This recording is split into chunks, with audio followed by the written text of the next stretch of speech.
한국 태권도 공연을 보셨나요? 그 진심으로 웅장하고 인상적인 모습 정말 소름 돋는 것 아닙니까? 왜 그렇게 감탄하는 거야?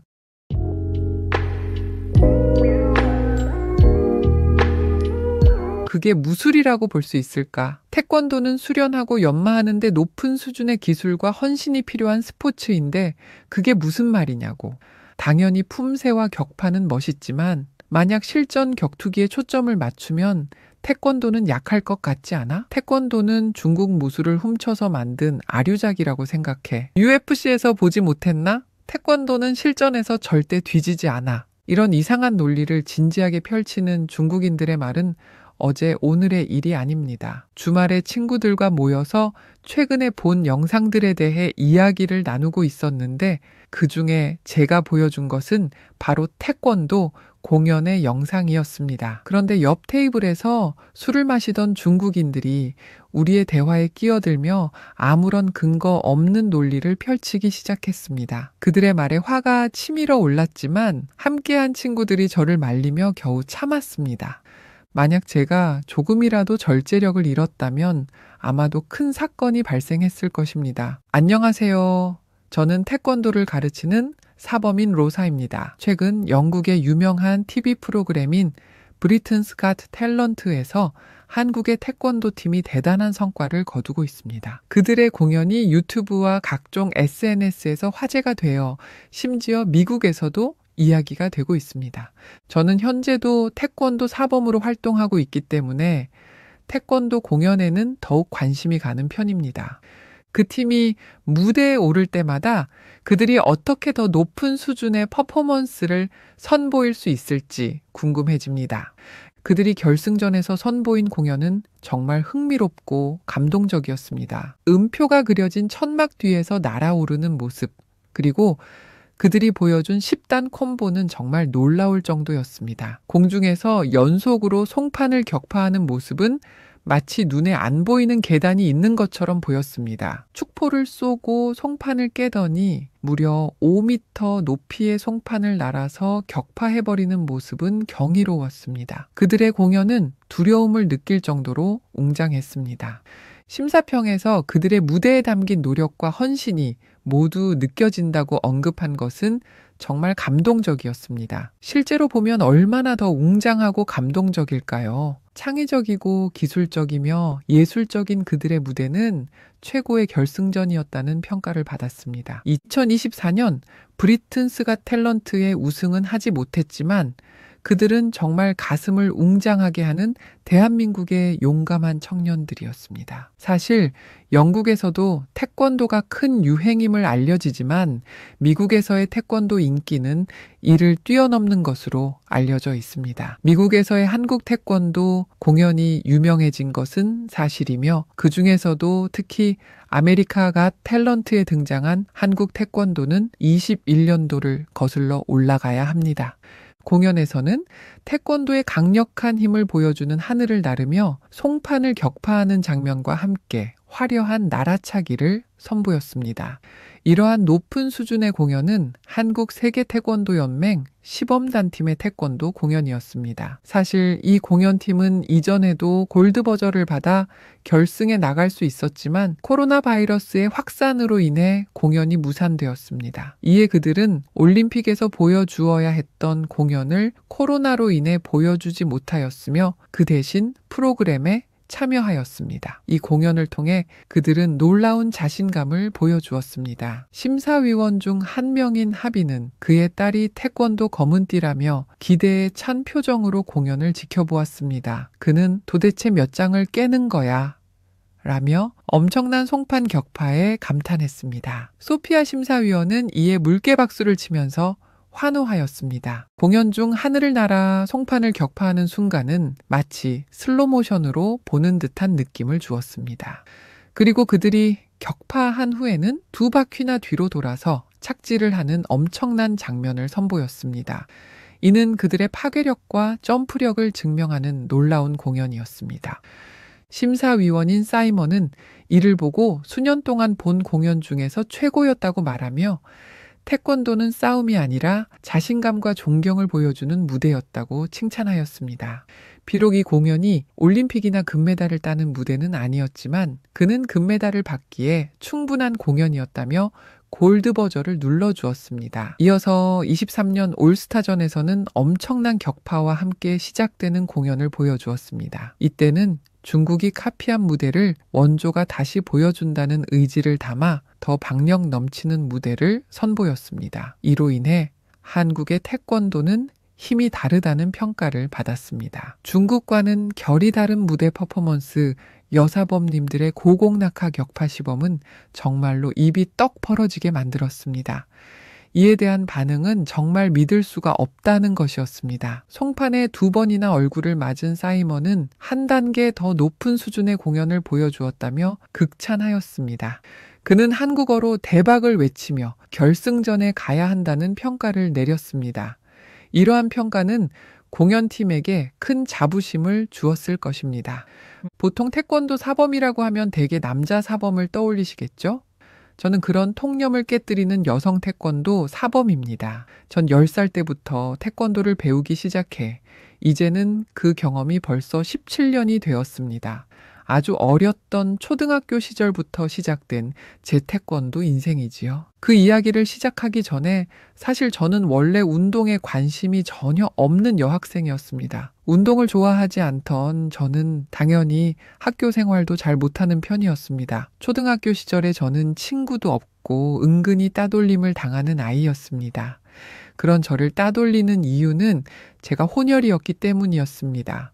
제 아버지는 미국인이고 엄마는 한국인이십니다. 어린 나이부터 양쪽 문화를 다 경험하면서 자란 저는 그런 환경이 당연한 줄 알았습니다. 어릴 때부터 엄마의 사랑을 듬뿍 받고 자라서 더 행복했습니다. 엄마는 제가 입었던 첫 번째 베넷 저고리에조차도 제 이름을 자수로 놓을 만큼 애정이 각별하셨습니다. 그러나 학교에 가게 되면서 점점 달라진 시선을 느끼게 되었습니다. 학교에서는 혼혈인 제가 차별을 받는 일이 잦았습니다. 친구들은 제 피부색이 다르다는 이유로 저를 이상하게 보거나 놀리기 시작했습니다. 왜 너는 우리랑 다르게 생겼어? 라는 질문을 자주 받았습니다. 처음에는 그저 웃어 넘기려 했지만 점점 그 상처가 깊어지기 시작했습니다. 가장 기억에 남는 사건은 체육 시간에 벌어진 일입니다. 그날은 축구 경기를 하는 날이었는데 친구들이 팀을 나누는 과정에서 저를 일부러 빼놓았습니다. 너는 혼혈이니까 우리 팀에 못 들어와 라는 말을 들었을 때 정말로 크게 상처받았습니다. 선생님께 말씀드렸지만 친구들은 더욱 저를 멀리하게 되었습니다. 그 이후로 학교에 가는 것이 무서워졌고 점점 더 내성적으로 변해갔습니다.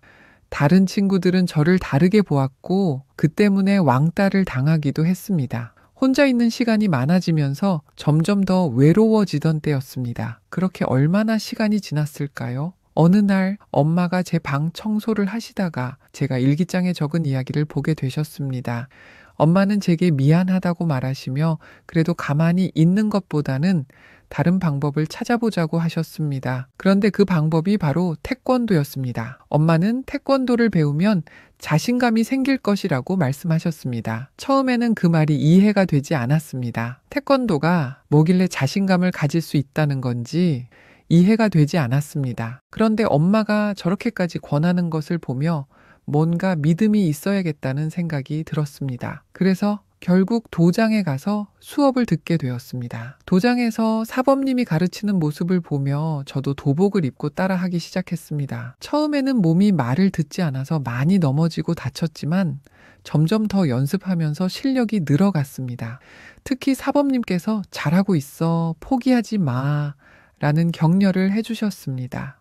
그런 격려가 큰 힘이 되었고 저는 점점 더 자신감을 가지게 되었습니다. 그것이 제 태권도 인생의 시작이었습니다. 엄마가 아닌 다른 사람이 이렇게 제게 무한의 신뢰와 격려를 주는 경험이 매우 특별하게 느껴지더라고요. 몇 달 후 학교에서는 태권도 시범을 보이는 행사가 열렸습니다. 그 행사는 학교 전체를 대상으로 하는 큰 규모의 행사였는데요.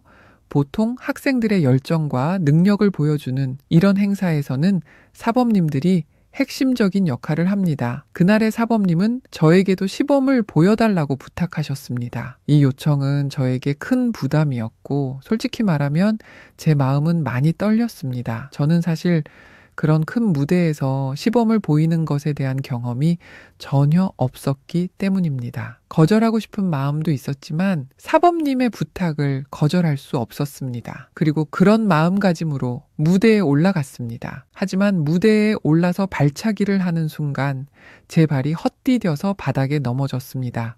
이런 일이 벌어진 순간 장내는 완전히 조용해졌고 저는 얼굴이 빨개지며 땅에 누워 있었습니다. 무대 위에서 저는 정말 쥐구멍이라도 있으면 숨고 싶어졌습니다. 그런데 그런 상황에서도 대담하게 일어날 수 있었던 것은 고마운 응원 덕분이었습니다. 그때 갑자기 큰 박수와 함성이 들려왔습니다. 사범님과 함께 태권도를 배우는 친구들이 저에게 응원의 목소리를 내주었고 그 응원이 전체로 퍼져나갔습니다. 그 응원에 힘입어 저는 다시 일어나 멋지게 시범을 마쳤고 친구들과 선생님은 진심으로 격려의 박수를 쳐주었습니다. 그 후로 학교에서 저를 따돌리던 아이들도 저를 응원해주고 많은 친구들이 생기게 되었습니다. 이렇게 태권도를 통해 자신감을 얻게 되면서 저는 학교 생활도 더 즐겁게 할 수 있었고 인기 있는 친구가 되었습니다. 이제는 혼혈이라는 이유로 놀림을 받는 것이 두렵지 않습니다. 태권도는 제 삶에 자신감을 주었고 저는 지금 태권도 사범이라는 직업을 갖고 살고 있게 되었습니다. 미국에서 태권도 사범으로 살아가는 것이 어떤 삶인지 궁금해 하시는 분들이 있을 수도 있을 것 같습니다. 누군가를 가르친다는 것은 저를 더 성장하게 만드는 것 같습니다. 제가 사랑하는 태권도는 제 삶의 성장의 동력이 되었는데요. 잠깐 제가 어떻게 지내는지 이야기 드리자면 저는 매일 아침 일찍 문을 열고 늦은 밤까지 수련생들을 맞이합니다. 아이들부터 성인까지 다양한 사람들이 저의 도장을 찾아오는데요. 단순히 태권도의 기술을 배우는 것을 넘어서 정신적인 성장과 자신감을 얻을 수 있도록 돕고 싶어 열심히 도장을 운영합니다. 제가 그랬던 것처럼 한 아이의 운명을 바꿔놓을 수도 있는 일이기 때문입니다. 아침 수업을 준비하며 도장에 매트를 닦고 무도복을 정리하는 일은 일상이지만 그 속에서 저는 저만의 작은 기쁨을 느낍니다. 특히 어린아이들이 처음으로 품새를 성공했을 때의 눈빛은 잊을 수 없습니다. 그들의 순수한 열정과 기쁨은 저를 더 열심히 가르치게 만드는 원동력이 됩니다. 그러나 사실 미국에서 태권도 사범으로 살아가는 것은 쉽지 않은 때도 있습니다. 문화적인 차이와 언어 장벽은 여전히 큰 도전입니다. 가끔씩은 내가 선택한 길이 맞는지 의문이 들기도 합니다. 하지만 그럴 때마다 저를 믿고 따라와주는 수련생들이 있어 힘을 내는데요. 제게 가장 기억에 남는 수련생인 에일리와의 일이 떠오릅니다. 어느 날 한 여학생 수련생이 도장을 찾아왔습니다. 에일리라는 중학교 여학생이었는데요. 그녀는 어릴 적 학교 폭력의 트라우마로 인해 자신감을 잃고 살아왔다고 했죠. 태권도를 통해 그녀가 자신을 다시 찾고 스스로를 강해지고 싶다며 도와달라고 했습니다. 저는 에일리의 이야기를 들으며 마음이 아팠고 함께 태권도를 하며 새 삶을 살 수 있도록 노력해 보기로 했습니다. 그녀는 처음엔 무척 수줍어하고 자신 없어 보였습니다. 오래전 혼혈이라고 놀림받던 제 얼굴을 닮아 있는 것 같았죠. 전 그 시절에 제가 그랬던 상처받고 주눅 들어 있을 에일리를 바꿔놓고 싶었습니다. 도장에서의 첫 수업 날, 그녀는 조금 긴장한 표정으로 도복을 입고 서 있었죠. 저는 에일리에게 다가가 부드럽게 말을 걸며 격려했습니다. 괜찮아요. 처음은 누구나 어려워요. 천천히 해봅시다. 시간이 지나면서 그녀는 점점 자신감을 되찾았습니다. 자신의 몸을 컨트롤할 수 있고 새로운 기술을 배워가면서 자신감이 커져갔죠. 매일 조금씩 강해지는 에일리를 보며 저도 뿌듯함을 느꼈습니다. 어느 날은 발차기 연습을 하던 중 그녀가 예상치 못한 엄청난 하이킥을 성공시키며 모든 도장 사람들을 깜짝 놀라게 했습니다. 다들 그녀를 향해 박수를 치며 환호했고 그녀는 얼굴 가득 미소를 지으며 부끄러워했습니다. 그렇게 몇 달이 지나고 에일리는 이제 꽤 능숙한 수련생이 되었습니다. 처음 만났을 때 바닥이던 자신감도 많이 회복되었고 얼굴에서도 밝은 미소를 자주 볼 수 있었습니다. 그러던 어느 날 도장에서 작은 시합을 열게 되었습니다. 다른 태권도 도장과의 친선 게임이었는데요. 에일리는 자신은 아직 시합에 나갈 정도의 수준은 아니라고 했지만 전 할 수 있다고 자신감을 불어넣었죠. 에일리는 마지못해 수락했습니다. 하지만 막상 대회에 참여하게 되자 누구보다 열심히 연습하고 시합을 준비했습니다. 시합 당일 그녀는 조금 긴장한 모습이었지만 저는 에일리가 잘 해낼 거라 믿었습니다. 시합이 시작되었고 에일리는 매 경기마다 상대방과 치열하게 겨루었습니다. 모든 관중들이 숨죽이며 경기를 지켜보고 있었습니다. 연이어 우승을 해가던 그녀는 해당 체급에서 결승에 해당하는 경기를 앞두게 되었습니다. 저희 모두 한 마음으로 응원했고 에일리는 무척 떨리지만 신나 보였습니다. 그런데 바로 그 순간 예상치 못한 일이 벌어졌습니다. 상대방 도복을 본 순간 그녀의 얼굴이 하얘졌습니다. 도복에 새겨진 이름이 어디선가 많이 본 익숙한 이름이었는데요. 그 상대는 바로 어릴 적 그녀를 괴롭혔던 학교 폭력을 일삼던 무리 중 한 명이었습니다. 그 여학생은 에일리를 보며 너를 여기서 만나네? 난 태권도 배운 지는 얼마 안 되었지만 너 정도는? 라고 비아냥거렸습니다. 그 순간 그녀의 손이 떨리기 시작했고 멘탈이 흔들리는 게 느껴졌습니다. 저는 에일리에게 다가가 속삭였습니다. 지금까지 해왔던 것처럼 자신을 믿고 싸워봐. 경기가 시작되었고 그 여학생은 에일리에게 빠른 공격을 날렸습니다. 그녀는 처음엔 방어만 하며 주춤했지만 이내 마음을 다잡고 집중하기 시작했습니다. 과거의 두려움을 극복하려는 에일리의 눈빛이 달라졌습니다. 그녀는 점점 그의 공격을 피하고 방역을 시작했습니다. 관중석은 숨죽이며 이 긴박한 경기를 지켜보았죠. 마지막 라운드 에일리를 무너뜨리려 강력한 발차기를 날렸지만 에일리는 그것을 완벽하게 피하고 강력한 하이킥으로 상대방을 넘어뜨렸습니다. 도장이 환호성으로 가득 찼고 자신만만했던 그 애는 바닥에서 일어나지 못한 차에 당황한 표정을 지었습니다. 에일리는 숨을 고르며 말없이 내려다보다 손을 내밀었습니다. 과거의 트라우마를 극복하고 패배자를 위해 손을 내밀 줄 아는 승리자가 된 것이죠. 저는 에일리를 보며 뿌듯함과 감동을 느꼈습니다. 중요한 것은 넘어지지 않는 것이 아니라 넘어져도 다시 일어나는 용기라는 것을 에일리는 몸소 증명해 보였습니다. 이 사건 이후 에일리의 이야기는 도장에서 화제가 되었고 많은 사람들에게 롤 모델이 되었습니다.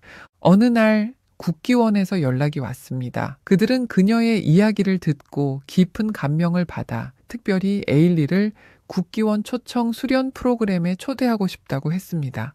이 프로그램은 전 세계에서 선발된 뛰어난 수련생들이 모여 태권도를 더욱 깊이 배울 수 있는 기회였습니다.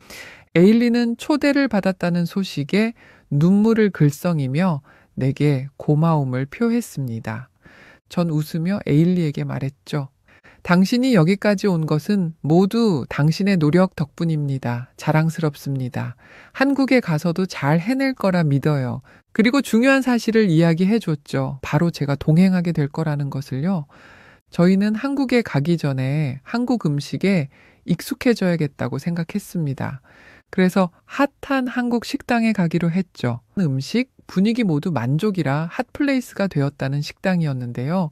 가게 이름도 독특했습니다. 기사식당이라니. 전 누군가의 이름인 줄 알았습니다. 한국어에 관심을 가지고 있고 간단한 의사소통도 할 수 있지만 어떤 의미인지는 잘 모르거든요. 한국에서 기사식당은 각종 운전기사를 주 고객층으로 두고 영업하는 노변 식당을 이야기하는데요. 그런 기사 식당을 뉴욕 한가운데서 만나볼 수 있다니 신선했습니다. 기대를 안고 찾아간 곳은 잠시 후 사장이 온다며 다른 공간에서 시간을 보내도 된다고 했습니다. 기사 식당은 소박하면서도 따뜻한 분위기를 풍기고 있었고 입구에 들어서자마자 구수한 된장찌개 냄새가 진동을 했습니다. 식당 내부는 이미 손님들로 북적이고 있었고 저희는 겨우 자리를 잡고 앉을 수 있었습니다. 레트로 한국 소품들로 가게가 꾸며져 있어 분위기가 더 돋보이는 것도 같았습니다. 주문한 음식을 기다리며 식당 주인과 이야기를 나누던 중 주인이 태권도를 하시는 분이시네요. 저의 딸이 태권도를 배우고 싶은데 가르쳐 주실 수 있나요? 라고 물어봤습니다. 저는 흔쾌히 승낙하며 명함을 건넸고 식사를 하며 태권도의 장점에 대해 열심히 설명했습니다.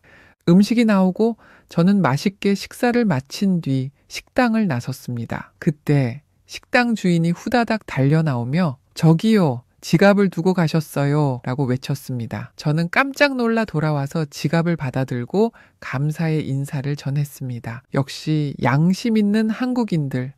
한식당이 아니었으면 잃어버린 지갑은 못 찾았을 거예요. 그런데 여기서 생각지 못했던 일이 시작됩니다. 저도 지갑을 확인해 보니 그 안에는 익숙한 물건들이 아닌 이상한 물건들이 가득했습니다. 알고 보니 제가 가져온 지갑은 자신이 아닌 식당 주인의 지갑이었던 것입니다. 서로의 지갑이 바뀐 것을 깨달은 두 사람은 서로 웃음을 터뜨리며 지갑을 교환했습니다. 이 일이 있은 후 식당 주인과 좋은 인연이 되어 식당 주인의 딸은 저의 태권도장에 등록하게 되었고 저는 식당의 단골 손님이 되었습니다. 이렇게 일상 속에서의 작은 실수가 오히려 좋은 인연을 만들게 된 사연이었습니다. 눈에 들어오는 소품들이 지금 한국의 모습이 아닌 레트로 한국 소품들로 가게가 꾸며져 있었습니다. 그런 소품을 보는 재미도 쏠쏠했죠. 동그란 쟁반에 주 메뉴가 나오고 반찬이 함께 나오는 메뉴인데요. 김치, 감자조림, 청포묵과 소떡 등도 나오는데요.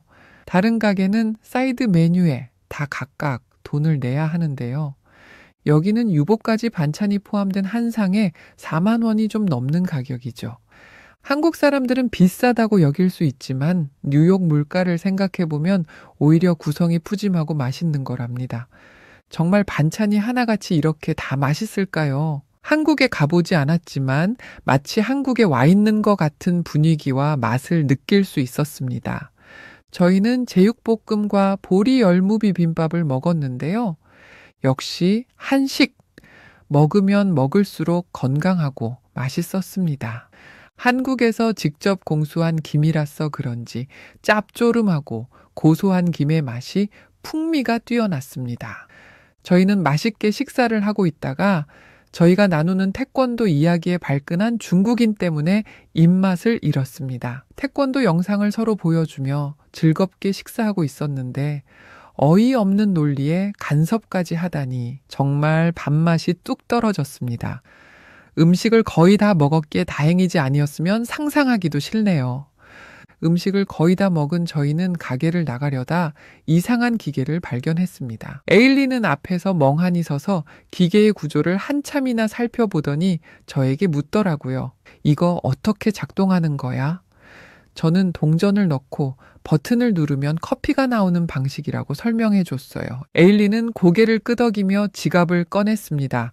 그런데 문제는 여기서 시작됐어요. 동전을 자판기 입구에 넣고는 버튼을 막 누르기 시작한 존. 그런데도 커피는 나오지 않고 자판기는 묵묵부답. 당황한 에일리가 저에게 다시 물었죠. 왜 안 나왔지? 저도 순간 당황했지만 자판기를 다시 보니 동전이 제대로 들어가지 않은 거였어요. 존은 동전을 한꺼번에 넣으려고 했던 것이죠. 다시 천천히 하나씩 넣도록 알려주니 그제서야 커피가 나왔어요. 에일리는 신기한 듯 작은 종이컵에 나오는 커피를 보며 와, 정말 편리하네 라고 감탄했어요.